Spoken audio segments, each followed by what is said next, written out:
je váha. Tahle sobota není pro každého. Má složení přesně těch ingrediencí tvůrců, kteří dělali. Silná extravagance, obrovská přátelskost, otevřenost a silný idealismus, s jakým vstupuje do světa.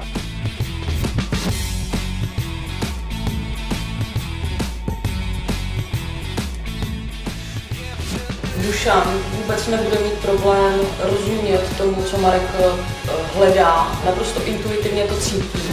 Ta komunikace mezi nimi je vlastně víceméně bez problémů.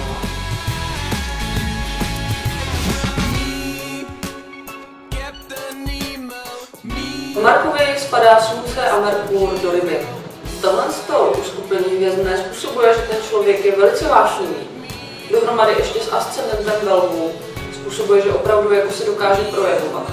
Velice ohnivě působí jako velkorysý dominantní člověk. Může mít to opravdu velice mužný, archetypálně mužný vzrůst a vzhled.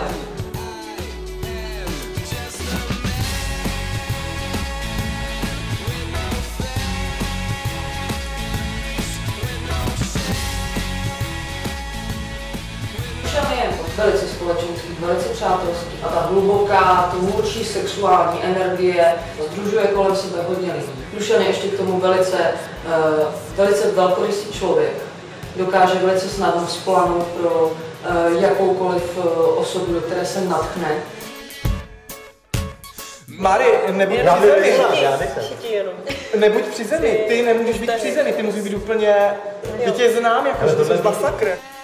Tenhle ten chránič, který vlastně na chránění nohy při fotbale, tak bude jako designová vychytávka k naší botě. Máte se na co těšit.